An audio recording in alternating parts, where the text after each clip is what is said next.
Welcome to a brand new episode of the Post Game. I'm your host, Davion, and I'm joined by Lillian. What's up? And Oronde. Was good. And today we are talking about the Tampa Bay Buccaneers. The question for this video is, what is going on in Tampa? Tampa Bay just lost to the Carolina Panthers 21-3. Now, over the past couple of weeks, we've been saying that the Carolina Panthers are the worst team in the National Football League, but they just blew out the Tampa Bay Buccaneers. What's going wrong? So I watched a bit of this game. I did too. Mostly through Red Zone.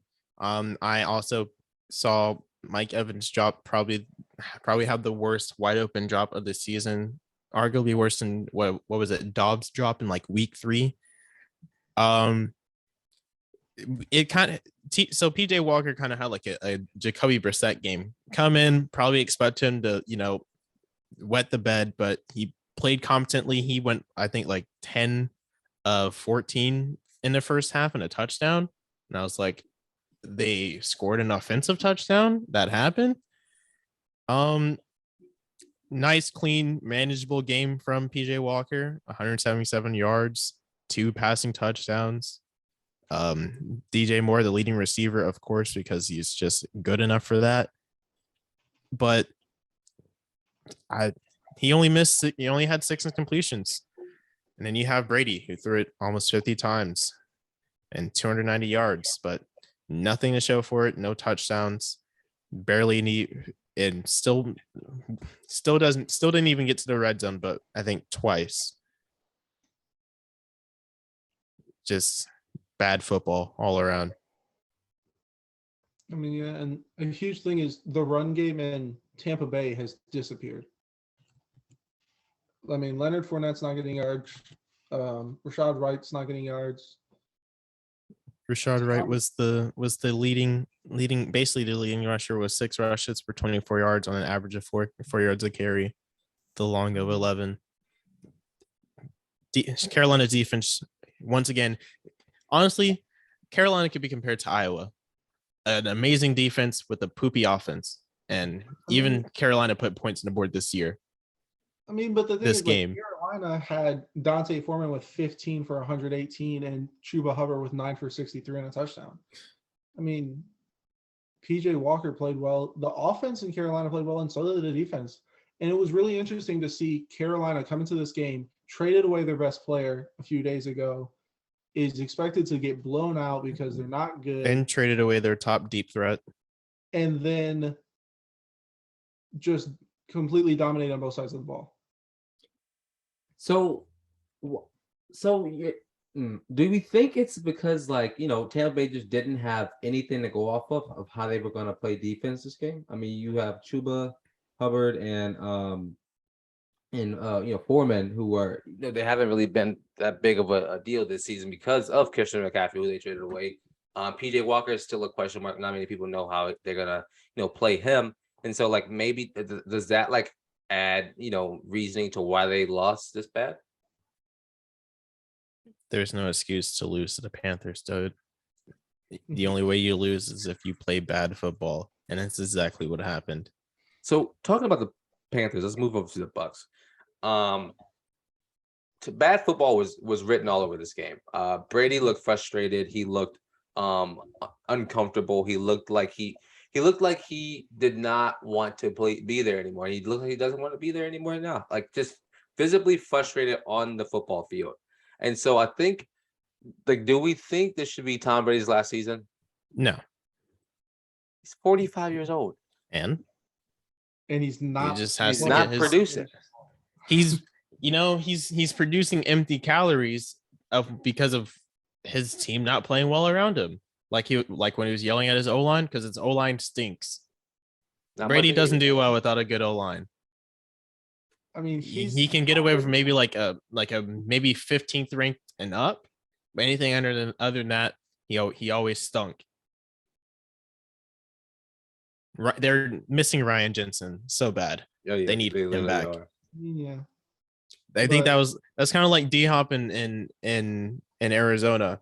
As soon as he came back, Arizona's decent again. As soon as Ryan Jensen comes back, he's the glue holding that O-line together. maybe Tampa Bay comes back to, be a good team again. Is he out for the season? I don't remember what the last injury update is. Let me pull it up. So, as y'all look it up, like just looking at this team as a complete whole, like, do we think Tampa Bay are still contenders?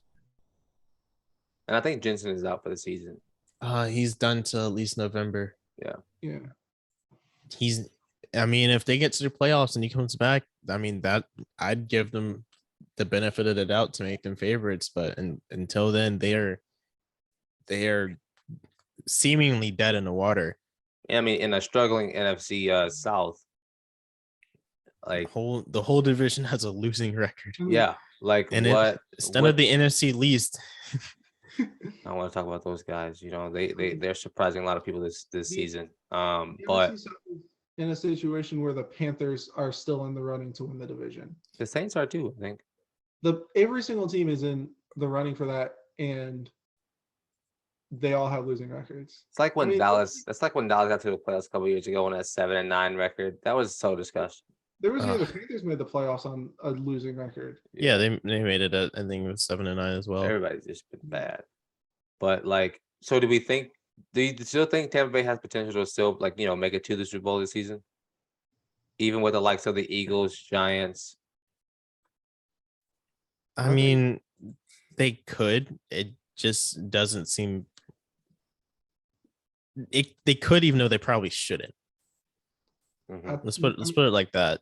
Never say never, but I think as far as the Buccaneers, the Super Bowl is very far away. I agree. You've got like the Eagles, the Giants, the Vikings, who are it's like they're on a roll to where they could get there, and it's very reasonable to think they would. I would not expect the Buccaneers to do it, but they always can. The rest of Tampa Bay's schedule, they have the Ravens this coming week on Thursday, actually on Thursday Night Football. Then the Rams, then Seattle, who's been playing their minds out. Then the Browns, then the Saints, 49ers, Bengals, Cardinals, and the Panthers, Falcons to end it off this season. So, they have a lot of hard talent to come up. Cardinals is a big question mark. Bengals look like they're back in their winning ways. 49ers, who were a sleeper team to me, even though they've lost the past 2 weeks, they still look really good. Saints, you never know what's going to happen. Saints predictable. Yeah, especially for the division game, they already beat us. Rams really and then the Ravens, like those are two teams that are other than the Rams aren't, but the Ravens are on the brink of being still a good team. That's realistically a schedule that could leave them at like 6 or 7 wins. Yeah, exactly. And even in the NFC South, 6 or 7 wins isn't getting you to the playoffs. Mm-mm. I think this season you need at least 8. Yeah. And until they figure that out, they're gonna be in some tough water. Can we just not have the NFC South go to the playoffs at all? Hey, we said that about the NFC East for so long, and it never happened. So I don't think it's going to change. Don't be rude. I'll do what I want. But any final things on the Tampa Bay Buccaneers? They stink. They stink. Yeah, that is very true.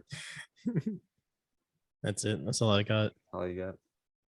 Oh, yeah, I agree. They just aren't going anywhere fast these days. But yeah, man, appreciate y'all for listening to that. Question of the day. Lillian, Oronde, thank y'all for joining. I've been Davion, and this has been the post game. Peace.